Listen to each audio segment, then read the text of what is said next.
to kind of explain, I guess, to those that don't know, I've been complaining to Dan. I started getting allergy stuff, man. Like, we had just gotten a rain. Like, it rained that day. And then everything started growing, and then allergies started to hit me. And sometimes I'm okay. Sometimes it just takes me out. And this is one of those times where it just took me out. So I've been hacking, and you can hear it.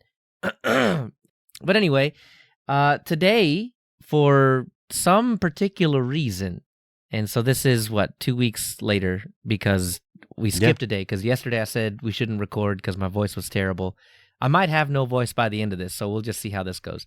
But today, around 3-ish, I start to feel real lethargic, not great. That weird woozy feeling you get when the fever's coming on, right? I start feeling that, and I'm like, oh, no, I really hope that's not what this is. And so I go outside for a little bit, take a little bit of a walk around, and I come back in, and I'm not feeling any better. If anything, I'm feeling worse. I'm going to lay down for a little bit. So I lay down for a little bit, and then 5 o'clock rolls around, and I'm feeling a little bit better, but not great. 5:30 rolls around, and I'm not positive this is going to happen. I'm not sure. Yeah, we're gonna. Yeah, I wasn't either. Yeah. And I guess I had a low-grade fever, and I guess it broke because all of a sudden I'm just sweating, like right. everywhere, all over the place, right? Like no part of my body is not moist. Right. Yeah, I don't know why I told that story other than to tell you that I'm not feeling great today. So if I sound weird, it's because I feel weird.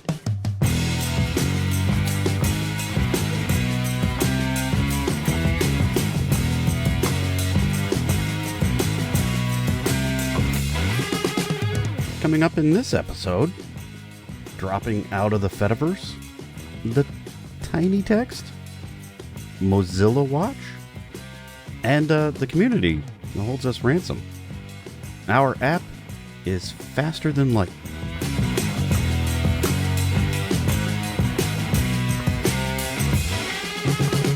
Hello, and welcome to Season 3, Episode 9 of Linux User Space. I'm Dan. And I'm a sick Leo. Oh, Leo, I'm so sorry you're sick. I'm making it. You can hear it. So, just know. I'm making it, though. You know what else makes me sad? I know what you're going to say. Oh, man, my Mastodon instance is going away, if not gone already. I saw the agreement was such that you keep your your Mastodon instance up and running for a few months after you announce that it's going to go away, right? Right.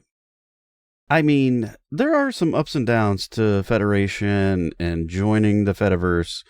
And so, one of the downsides is the instance that I'm on is going away. Like the admin wanted to move on because it's a time suck for them, and they just they've got some family things going on and some personal life stuff, and they don't have the time to devote to it. And even though I think it's very well run, they just don't feel like they can give it their all anymore. So, right, and this is Mastodon.technology, right? Which is a very popular one. There's a lot of different people that are on it, and different organizations too, not just people. KDE was on there and they had to move, right? And I don't know, there's a bunch of other ones too, but as an example.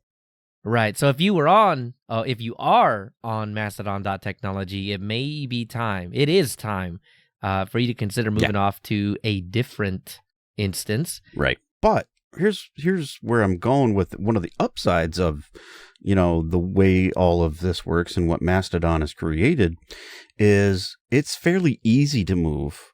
And yes. I had an option to be able to move. It wasn't like the platform went away. Right. So because you can't kill the platform. It's like open source software. It's out there and it's distributed and it's not ever going to completely go away. Probably once it's federated, those Right. things just get propagated out to other instances, and so they'll always have a bit of a history. Yep, exactly. So, I I, had an option. It was easy. Clicked a few things. I basically started my new, account on another instance, linked that back to my old one, and then there's a migration tool that moves all of your followers. So they don't have to know that you moved. They're still following you. It just it does all the heavy lift for you to move everything over. And then anybody I wanted to follow, I could basically take the list that I had in my old instance and re-import that into the new one, and then I'm automatically following them again too. So that's pretty cool. I think that is a super neat thing, and how slick it went was just amazing to me. How seamless that transition was. Yeah, I did that from, if you remember, if anybody remembers, when we were just starting to talk about the Mastodon stuff, I had joined C.im. Right. And decided that wasn't for me eventually, and then just moved on to Mastodon.social, which is what I, hawk every time at the end of the episode. Right. And yeah, the migration is absolutely easy. You go into settings and it's migrate this account, and you do that on both accounts, the new account and the old account. You kind of tie them together, and all of a sudden everything is just cool. Yeah, everything is there. All your followers are there. All the people that you followed are there. And so if you went to my old address, if you will, it will tell you that I've moved over and give you a link to that. So you don't even have to know that. So it's not like it's a bad thing necessarily that it's, that I've moved. Nobody needs to know. It just works. Exactly. I mean, if you were like manually typing in Dan's actual Mastodon address, that's not going to work anymore. But it would at least give you the redirect. It would give you the redirect where you could. But yeah, other than that, when Mastodon.technology fully does go away, it won't work anymore. Yeah, that won't work anymore then, because the DNS entry will be gone and everything, right? So anyway, right. And so that is discoverability is probably one of the issues I would say with the Federation. There's no one place to go. So I mean, that's kind of an unfortunate side effect, is you have to go around to all of the different federated instances to find the different people. I mean, right. Sort of, right? And then, but the benefit to that is, the load is shared amongst all of these instances. The entire service is distributed out there. And so no one person is totally responsible for that. Like, the alternative, bird site place, Twitter, where there's only one, right? And if that went away, it's gone. Everybody's gone. Yeah. These are all community run. Someone's pouring some blood, sweat, and tears into running this stuff. Probably dollar signs too, are going into it. Although a lot of people do contribute with things like Patreon and whatnot. There's a lot of work behind it. So that's why it's a thing that people get burned out potentially, which is unfortunate. But a lot of them are great-minded individuals, a lot like us, and they want to help keep the community going. So I don't think it's going away anytime soon. And even though I said, we're dropping out of the Fediverse, I only dropped out of it for a minute, and then I moved right over to another place. That's the secret. So for all the, as you mentioned, blood, sweat, and tears that goes into running something like that, Ash Furrow, so long, and thanks for all the fish. If you haven't subscribed on YouTube, do it now while we have you distracted. And don't forget, you can watch us live on Twitch the day after an episode drops. Normally, if things are going as planned. Yes, if my allergies don't hit me right in the face the day we're supposed to do it. Yeah. Ooh. So you watch for the announcements in all the social places, and you'll see. I love our patrons, and I know Leo does as well. I almost can't keep up with all the new folks that are joining, and that's really a great feeling. We appreciate you. If you like what we're doing, you too can support us over at patreon.com/LinuxUserspace. It was 1986. Email was in, and email clients for Unix specifically were in high demand, and Dave Taylor's Elm Mail System was top of the heap at Hewlett-Packard. Elm took its name from the EL in electronic and M in mail. It was one of the first few email clients that had a text user interface, and was also open source under a BSD-like license. But a few years later, in 1989, at the University of Washington, with messages flying back and forth using the very same Elm, Laurence Lundblade and his cohorts were looking for something that had ease of use written all over it. And with Elm defaulting to Emacs or VI for message composition, it was obvious this wasn't it. The stopgap solution was to use a hacked version of micro Emacs. Some other issues with Elm at the time was that it didn't have an easy way to access lists of folders or the address book. And to top it off, if you wanted to read messages, you'd need a totally separate program. Enter Pine, the freeware-like answer. Using Elm as a starting point, the name Pine was a natural choice. Pines were, of course, trees like the elm, but abundant in the Northwest. Lundblade notes that a common misconception is that Pine stood for Pine is not Elm.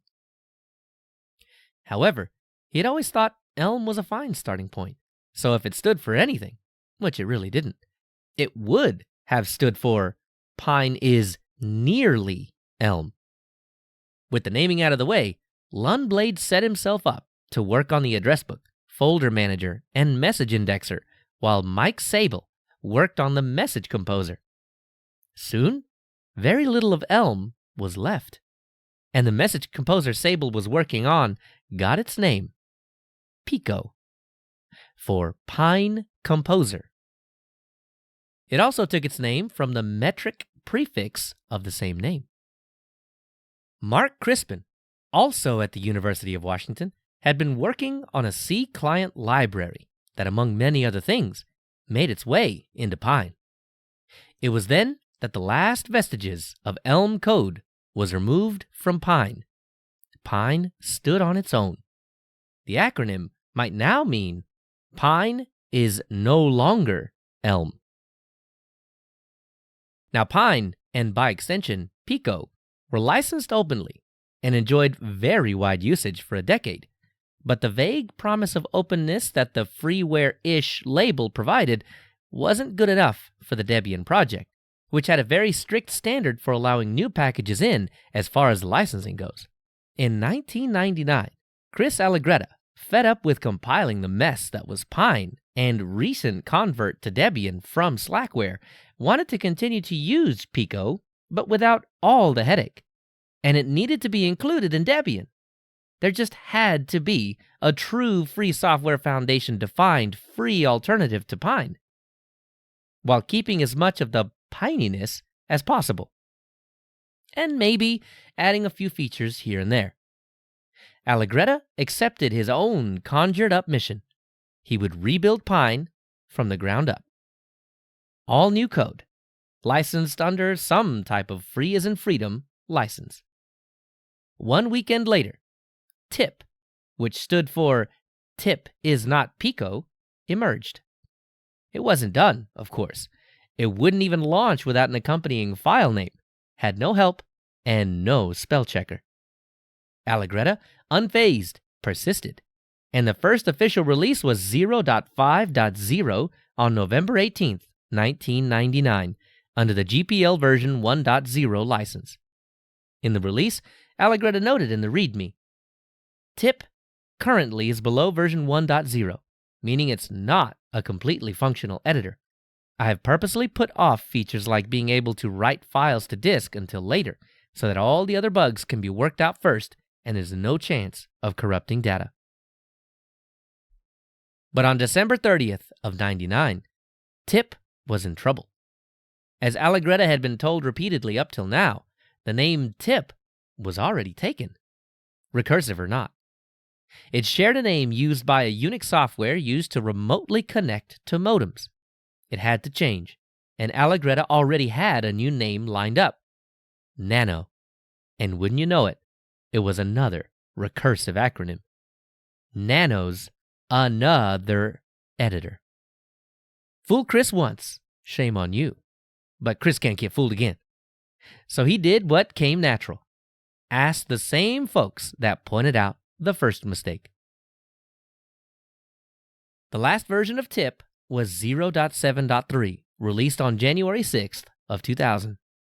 And on January 9th, TIP reemerges as Nano, complete with new homepage at version 0.7.4.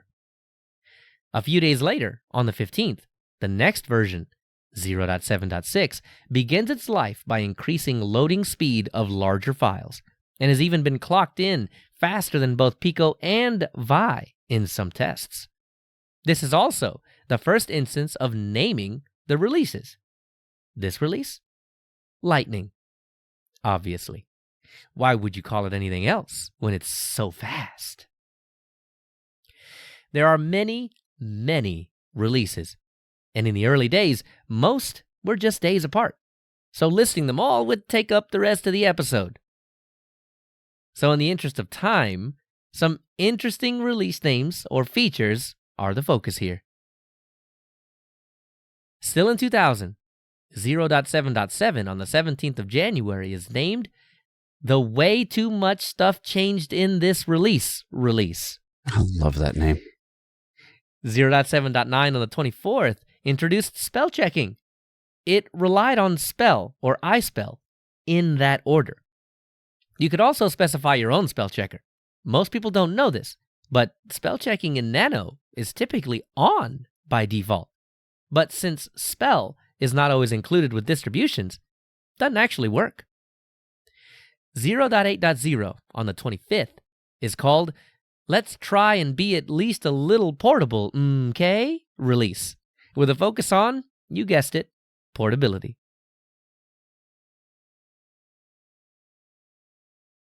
On the 8th of February, version 0.8.3 brought with it the long-missing help. It wasn't fleshed out, but it was certainly there. On the 19th of April, version 0.9.3 was dubbed the Microsoft, with a $, release, because it introduced more bugs than it fixed. On the 18th of May, version 0.9.8 released as the What Broke Now release, which addressed a bug where resizing the Nano window would cause a crash. On the 7th of June, version 0.9.12 was the Lucky Day release, with lots of new features and, as Allegretta put it, bursting with yummy fruit flavor. On the 2nd of October, version 0.9.19 was released, making it easier to build a Windows port, and was dubbed the Chris is Getting Married in Less Than a Week and Needs a Distraction release. In the new year, and on the 7th of January 2001, the last official release was minted before the code freeze to enable getting 1.0 out the door. It was called the Just One More Feature, I Swear release, and that feature was a built-in file browser, something that Pico had for a very long time. After 3 releases with the pre suffix on March 22nd, 1.0 is released. And somehow, after the auto-indent wrapping bug was fixed, no bugs were known to be in Nano at the time. But of course, we know how that goes. By this time, updates slowed down considerably. Time between each was measured in months, not days. On the 1st of July, in league with Yodir Moloch and Tom Lear of the Mutt Project, an email client that started its life independent of Elm, but taking lots of inspiration from it, some of Mutt's code was added directly to Nano, enabling it to speed things up even more, among a few other things.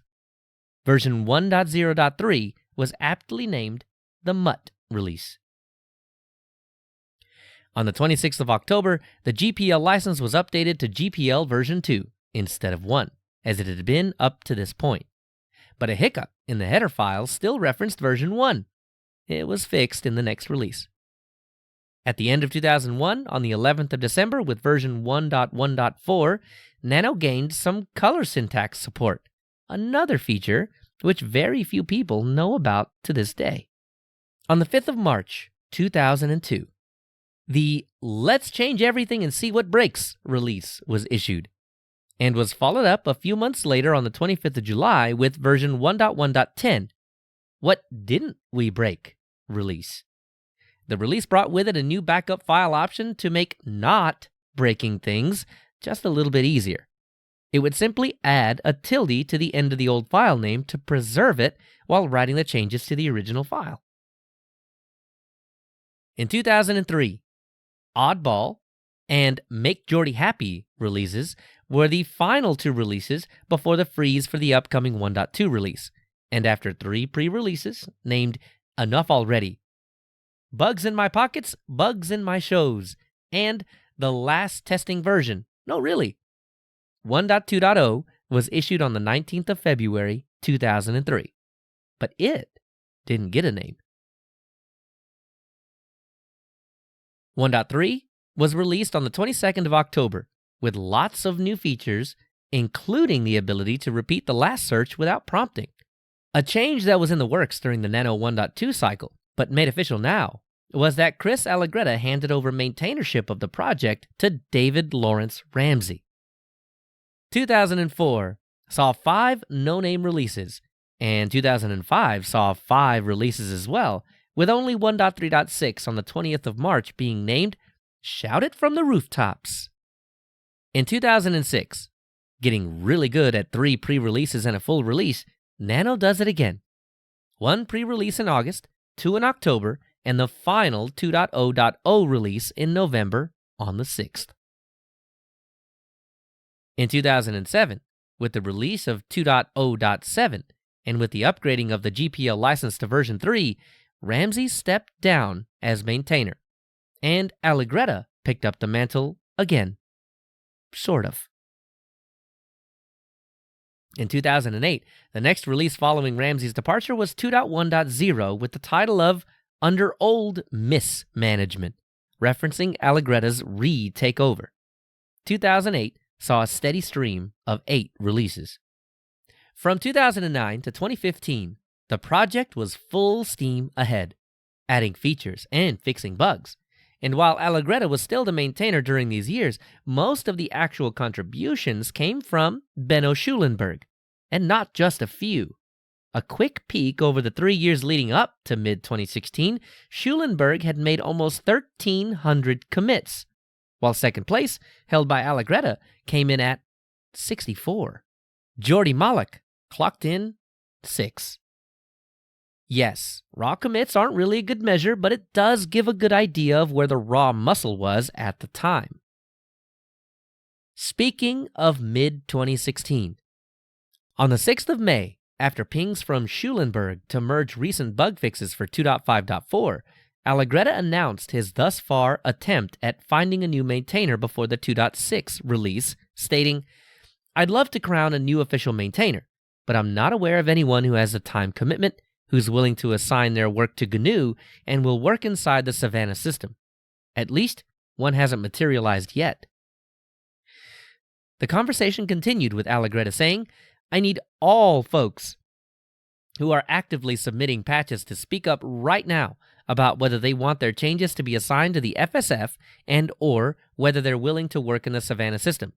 If folks are not interested in following that process, the best thing might just be to move to GitHub or another repository and abandon the guise that we are acting according to the GNU guidelines." Shortly after these emails, Schulenberg was crowned the official maintainer.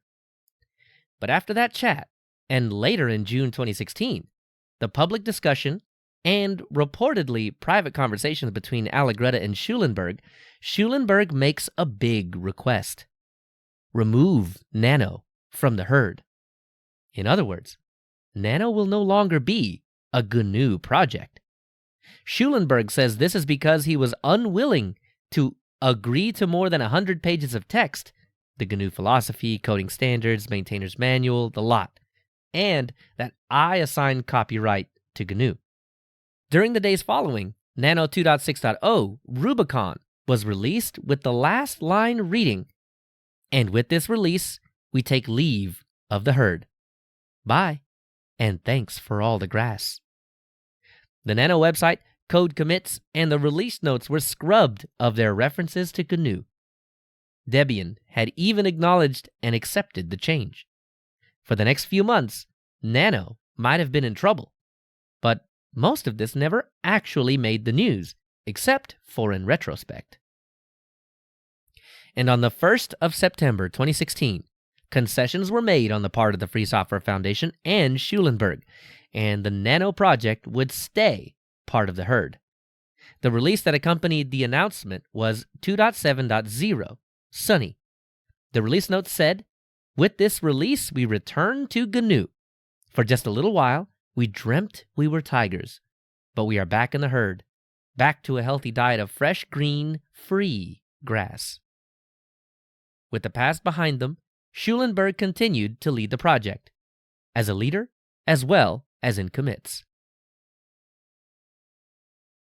After this, Nano got boring, and that's a good thing. Mm-hmm. However, some of the names were interesting. 3.0 was released on the 9th of September 2018 with the name Water Flowing Underground. 4.0 was released on the 24th of March 2019 with the name Thy Rope of Sands.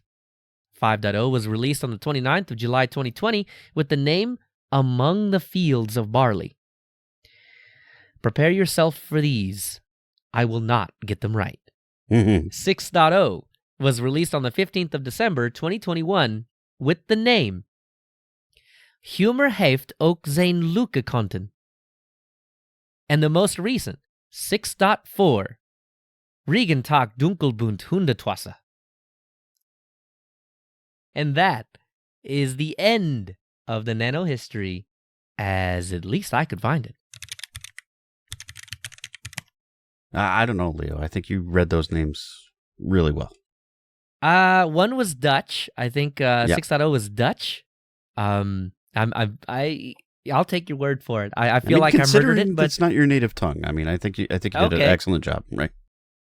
And 6.4 was German. There were a lot of different languages. There were quite a few Spanish ones in there too, but none of those made the show. So, just a little bit about Nano. I know I let the cat out of the bag that Vim was my favorite command line text editor. I don't dislike Nano, though. I like Nano just fine. I just feel more comfortable, mostly because I learned the key bindings in Vim kind of early, and it's just not the same. I don't. You open up Nano and all of a sudden you've got HJKL all over your text, right? Yeah. Because you're trying to navigate, and that's not really good sometimes. So, and I constantly am mashing the escape key to get to the command, and that's not what that does. So, so it's mostly about familiarity with the key bindings and just kind of intuitively pushing those things. Other than that, I think Nano is a perfectly fine, text editor, and I can get by with it very well. Obviously, the thing that everyone loves is it tells you how to quit right down there at the bottom. Yes, there's no ambiguity whatsoever. It's right there. And one that doesn't show up on the bottom row is Control S, which does exactly what you would expect and saves the file as it is. Doesn't quit or anything like that. You still got to Control X to do that. But it does save, and I find myself smacking Control S like a lot when I'm if I'm writing or something like that. Save early, save often. There you go. Had I cut my teeth on Vim or VI, I likely would have the same exact opinion as you do. But I was brought up with Windows 3.1 and Windows 95, and with Windows 95 came with it Notepad, which was pretty much what I used to type anything. Right. And its key bindings are similar, not the same, obviously, but similar to Nano. And so now, when I open up Nano, it feels very familiar, which I think is Right. why it is my my editor of choice. I'm that's not why it's perfect. popular too. I mean, it's may very well be the most popular. I'm not sure about that, but certainly hand in hand with Vim probably these days on the command line. It's certainly those are the two you see installed by default and and whatnot. So the availability is really strong. Nano might even be taking the lead on installed by default these days too. So I think popularity has a lot to do here. And I I am not alone. you Nano are not. does have its following. Mm-hmm. I don't know. This almost I think this might constitute us hitting all of the major command line text editors. There are others, of course, but these I think are the major players still in the field, if you will. And certainly we've talked about the beginnings and where we're at today, and Vim and Nano and Emacs are very actively maintained even still to this day, and that is impressive considering where they came from. Nano being the newest, of course, but all of them have had well over 2 decades worth of contributions at this point, which is phenomenal. So are there any other text editors that are of similar age that have widespread usage? So if you have I'd like to know if you have suggestions.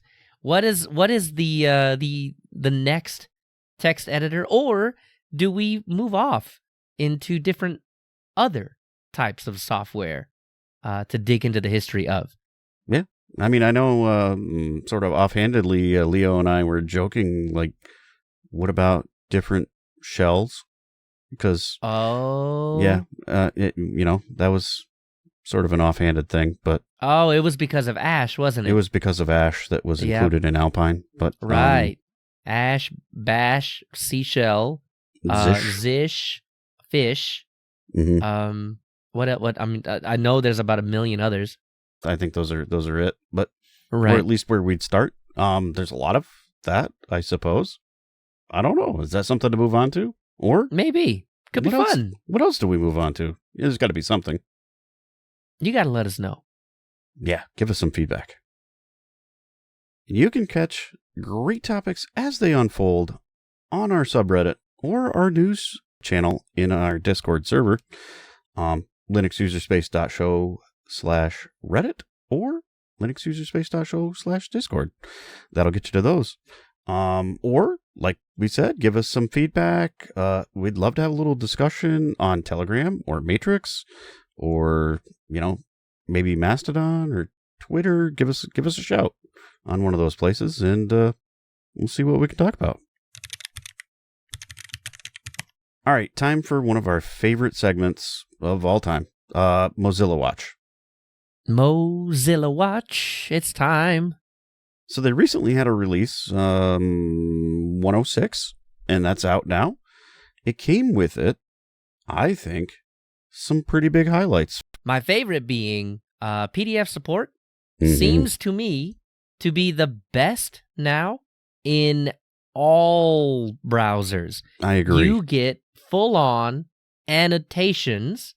Another feature that is pretty great is improved form filling, if you will, because Firefox can open up your PDF that is a form that has fillable, fields, and you can input your information right into those fields and save them just like you would on a different reader or PDF editing suite, which costs some money, by the way. Mm-hmm. It's kind of cool to be able to do that right in your browser. I think the PDF support in Firefox, as far as browsers go, like you said, is bar none the best. Well, I think you still have Adobe Acrobat Reader. You do. Still floating around as kind of the de facto standard of, what a PDF reader should be able to do and what it should be.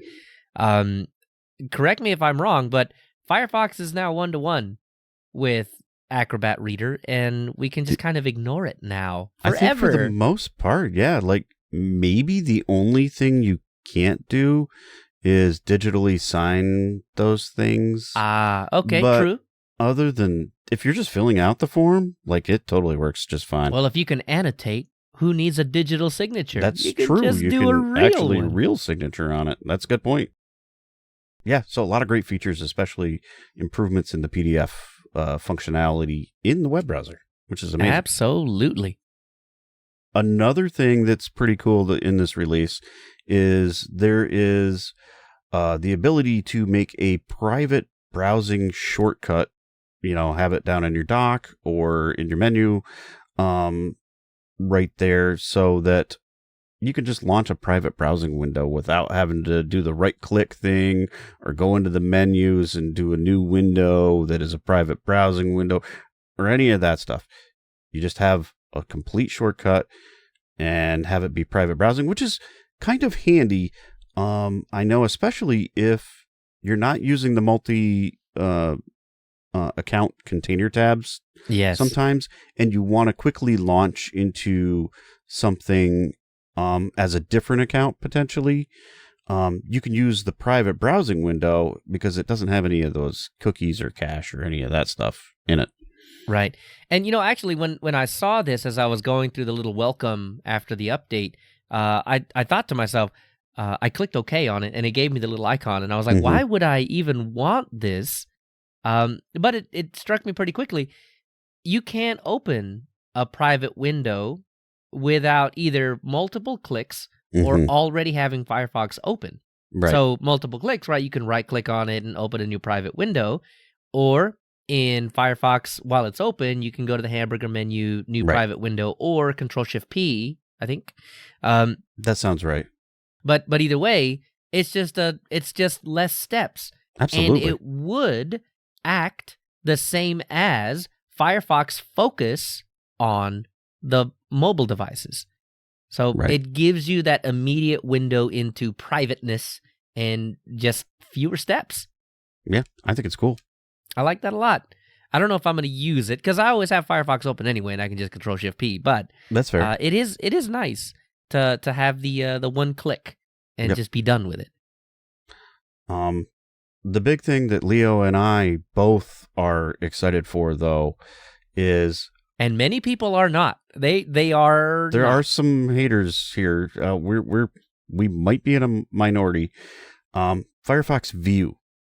So it's like history, the history page that you had before, but much better, I think. It really lets you close everything out and come right back and open up, and you can kind of pick up where you left off if you so choose. But the other beauty behind it that I know Leo loves is it will sync with all of your devices. So if you want to open those tabs in another device somewhere else, you can do that.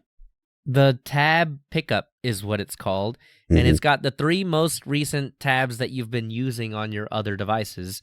And as I was telling Dan, the whole point of this is that I work on this history for a good long time, and there are times when I find a cool link on my phone and want to start typing that out, but I don't do that on my phone. That's terrible.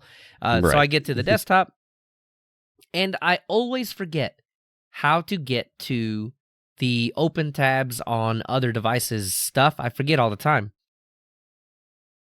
Well, it's not straightforward. It's a couple of clicks or whatever to get there. Right, but immediately opening up Firefox, I can click on the little Firefox icon in the top left, go to the tab pickup, click on the thing, immediately pick up where I left off. So obviously, lots of people out there are not fans of this particular feature, but it is absolutely amazing for me in what I do because I move from device to device to device all the time. If I just had one main device or maybe even two devices, maybe it wouldn't be so That's true. So good, but I love it. It's amazing. And I even agree. if you don't, it's really easy to take it off. Yes. Right click, remove. Yeah, then it's gone.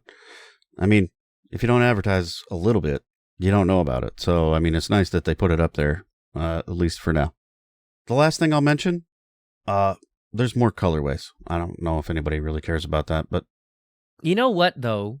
One of the very first questions that Vivaldi asks you when you install it is what color do you want it to be? You're not wrong. You're not wrong. And this is the same exact thing, but I didn't hear anybody complaining about Vivaldi letting you choose colors. But Firefox let you choose colors, and oh no, everything's burning down, and Firefox needs to focus on other things. It's just colors. Yeah, I hear you. I think maybe it's how much they push it out there for you, but again, if they don't let people know, they won't know to go looking for it. Right. So nobody but folks like me dig around in the settings for a long amount of time. Would you like to have a topic covered or have some feedback? Feel free to send us an email. contact@linuxuserspace.show. And speaking of feedback, we've got a few of them this time. Ooh. And I'm going to try to read through them. A little quickly, maybe. First up, thanks for the fantastic podcast. Well, you're welcome.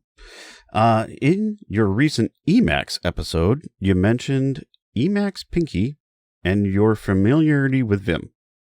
I'm a Vim keybindings addict and happily use Emacs as my main editor for many years with the help of the Evil package. It's near perfect Vim emulation for Emacs that is hands down the best I've seen for any editor or IDE. Well, that's good to know. I might have to try that out. Emacs has had several VI and Vim emulation modes over its history, but Evil is by far the best. Check it out if you intend on continuing with Emacs but want the familiarity, efficiency, and pinky friendliness of Vim keybindings and concepts. That's from Menno. Thank you, Menno. And I don't know, I might have to try that out. I'm going to need you to. You're way more familiar with VI than I am, so you're going to have to try it out. I'm sure there's a lot of other keybindings that aren't covered there because it does so many things. Emacs is just so encompassing. It definitely is. It's cool though. I really gotta say, I think it's a neat piece of software. So I give it a lot of props. I really do. All right, next email. Hello, fellows. Leo and Dan, greetings, and I continue to love the show. Somehow I missed the season 2, episode 18, where you upgraded your SSD. So you can imagine my surprise as I lay down to sleep and put on the podcast recently, and 2 minutes in, I'm here about John G., who suggested the S31 Hynix drive. 'Tis I feel podcast famous now. Anyway, I learned of their chip history and felt like they were a safe bet. That's the one. That's the one right there. Yep. It has been this is actually the drive that I'm using right now to store all of the video and everything else that I do for editing. It's quite fast, and SK Hynix. Yeah. I mean, they've solid stuff. They've done memory chips for a long time. It's just an easy pick. So he continues and says, thank you so much for the shout out. I'm glad you liked the drive. I remain sold on Hynix, and my S31 is going solid after 2.5 to 3 years. I have a P31 NVMe 500 gig on my main system, which is a refurb HP Elite Desk G2 Mini. And I will say those machines are workhorses because we had a bunch of those at work, and they just chug right along for a long time. Those are solid machines. Easy to work on too. And those are the real tiny ones that you could like mount they're not behind huge. stuff. Yeah, you probably could. They're not huge. They're a little bigger than probably your Think Center thing that you've got there. Okay. But not much. A little thicker probably more than anything. Cool. And he says, yeah, the same sort of stuff. It's a great upgradable machine. He added some Clev RAM to it, which has Hynix chips on board and a close connection to the SK Hynix, sort of like Micron and Crucial. Right. Sort of relationship. He says, so that's it, I suppose. I greatly enjoy the podcast and the report you guys have. Keep up the good work. Grace and peace, John G. Thanks, John. We appreciate your feedback. Thanks, John. Last little bit of feedback that I'm going to go through is a little bit longer, but pretty cool just the same. It says, hey, Dan and Leo, I recently discovered your podcast and I like the approach you took to producing content about Linux. Most distro reviews are more like first looks, and you don't really get the nuance of using a distro like in your reviews. It's why we use it for a whole month. And yes, I'm so glad. I'm so glad that comes across. Mm-hmm. I'm somewhat seasoned, 8 years at Linux, and I really appreciate the effort Leo goes through. Me too. I really enjoy hearing about the history behind how the project's developed. Yeah, Leo is a history buff, and I am too, but Leo really dives into it and gets deep on some of this stuff, which is fantastic. Oh, yeah. So, I heard on a somewhat recent episode that Gentoo is on your list, which is the impetus for this email. I thought I would share some tips when it's Gentoo's turn. I've been using it since March of this year, so grain of salt disclaimer. And grain of salt with when we do Gentoo, we might need to do Gentoo the first distro of the next season, so we spend like a sufficient amount of time compiling Chromium. Well, yeah, I don't know. We'll figure it out. I think it's not off the list. Let's put it that way. Oh no, it's definitely going to happen. But we do have a couple lined up. We really do. We've been bantering around a few of them for a little while. So, I mean, we got to get those first. He goes on to say, I would suggest using a live USB of a different distro to install Gentoo. This will allow you to have a web browser and refer back to the handbook if necessary. Spoiler alert, you will. Laugh out loud. The Gentoo install ISO only gives you a TTY. Gentoo occasionally releases a live ISO, but they don't update it very often, and it's not recommended for installing.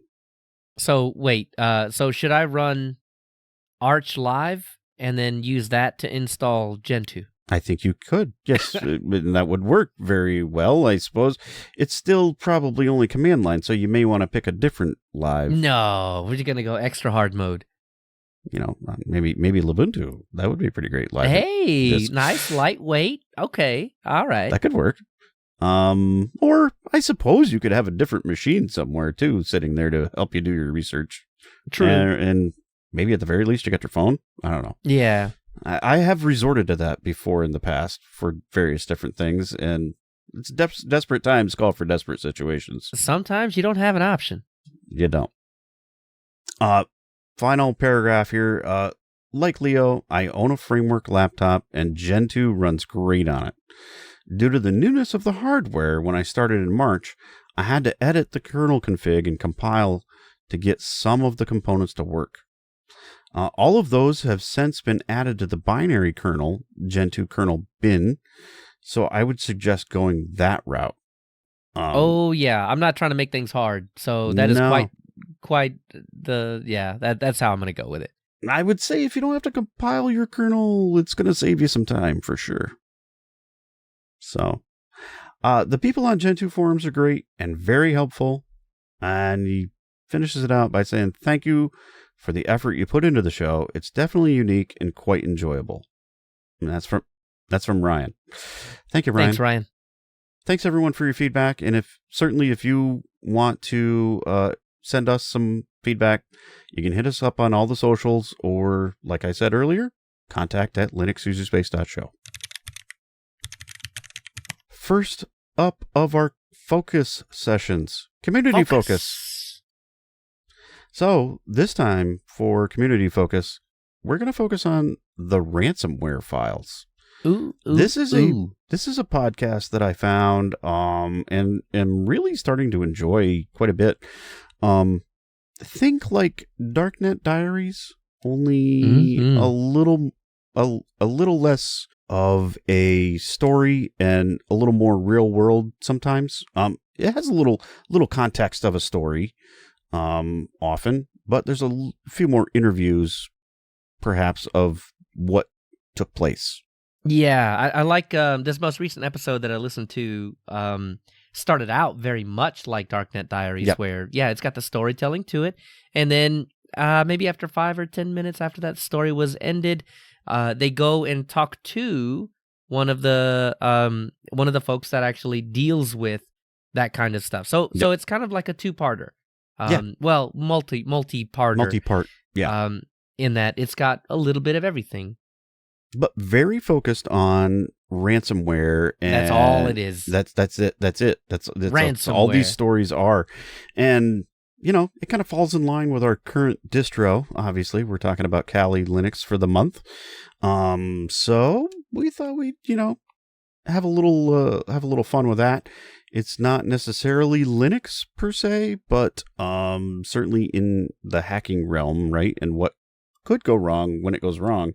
And man, how do you get out of it when it does go wrong? I mean, so yeah, they're good, well-produced episodes. I'm really enjoying it. They're not too long, so that's kind of good too. Very good stuff. So check it out. The Ransomware Files. One more focus. One more. Do it. Okay, so remember I told you that my disk died, and it was the disk is fine. Boot got corrupted somehow. Fixed boot, and we're good again. Right back in order. Yeah, I don't know what happened there. It wasn't I can't remember if it was an update or not. I don't think it was an update. No, it wasn't, because I was just in the middle of doing stuff, and stuff started freezing, and anyway, corrupted data, got that fixed back up, and now the disk is okay. Well, for now, anyway. I'm not using it. I'm not using it as a system disk anymore, just in case. That makes sense. Write a few gigs to it before I trust it again. But yeah, I mean, I was able to get all my files off of it. I was able to boot it back up and everything, but the trust isn't there anymore. That makes sense. In the interim, though, we still had to move files around. We did.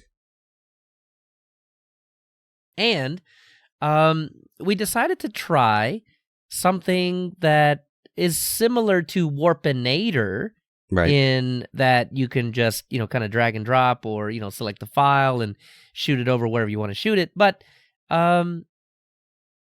it uses the magic wormhole protocol. Right. This one, not Warpinator, just Warp.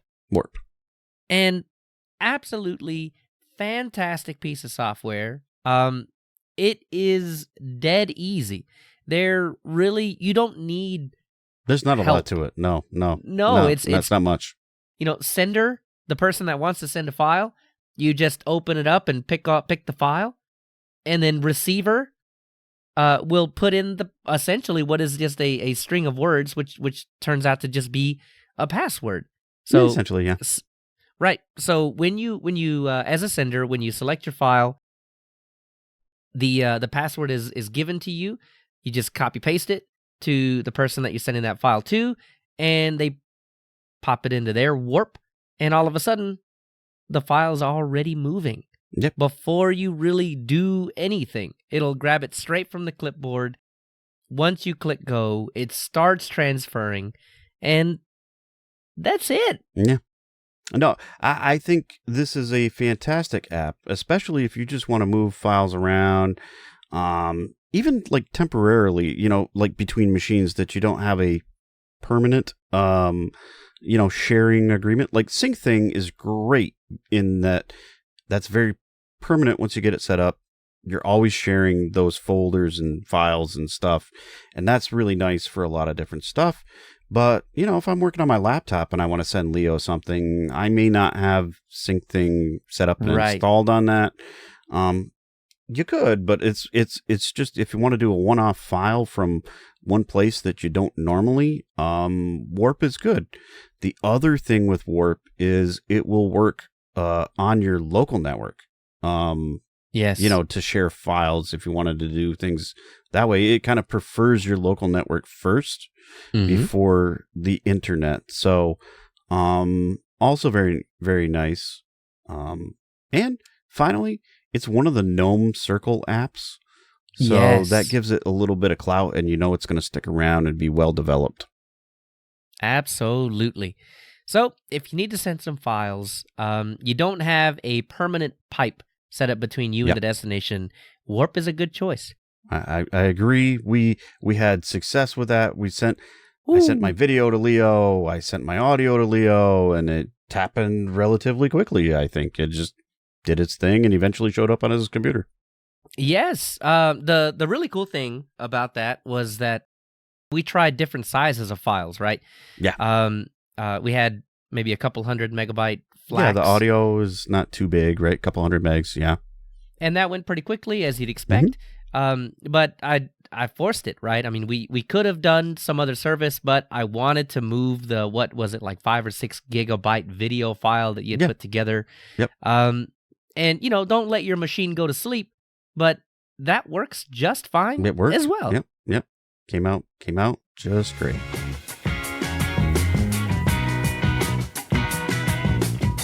All right, that brings us to the end of the show, and next time is the history of Kali Linux. We'll give a few thoughts, and whatever else we can cram into the show. Yeah. I mean, I still kind of can't believe Leo got me going this direction, but hey, it's because I asked you 25 episodes in a row, I think. At the end of every episode, we have to decide, at the end of every distro episode, we have to decide what we're going to do next. And, mostly as a joke, but also with a smidgen of seriousness, I had always gone, so Kali's next, right? Mm-hmm. Every time he finally gave in. I finally gave in. Yes. But he made some concessions. He said, you might not want to use this as your daily driver, and you really don't. Right. You want to use it for what it's for, and that's for, penetration testing and vulnerability testing and stuff like that. So, like they recommend, probably a VM is the way to go on this distribution. Yeah. If you want to actually run something similar to Kali on a daily driver, you could just do Debian testing, which is fairly close to what Kali is, but without all the tools and things that might get you in trouble. Right.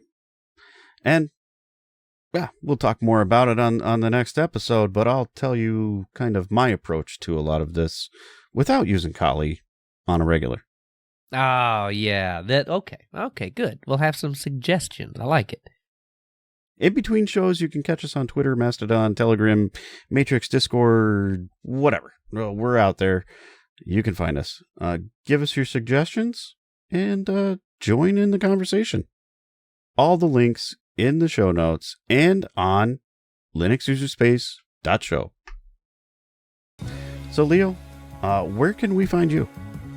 I'm at Leo Chavez on Twitter and at Leo Chavez at mastodon.social on the tutors. Yeah, the tutors. We can boost your toot. Hey. And I'm at Casey2BEZ on Twitter and now at Casey2BEZ at mastodon.social as well. Join us in 2 weeks when we return to the Linux user space.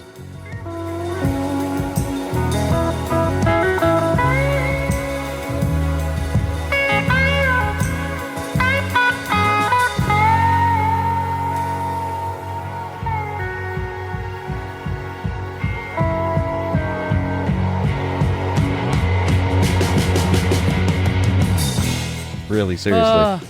Oh man. Yeah, I gotta say. Yeah. I gotta say. I could tell you were struggling through, but thank you for doing that. Yeah, it wasn't, and I didn't notice it until maybe midway through that my brain's not firing on all cylinders right now. I don't know if it was the fever earlier. Bruno, you didn't catch this bit, but I had a fever earlier today. That broke. I was in a crazy sweat for a little while right before the show, and since about 2 or 3 today, just been sluggish, lethargic, fever hit, and then my brain just hasn't been the same. So I probably need to just go to bed. All right, but you got to tell me if I got like boogers on my face though. So just I don't see any. All right, sweet.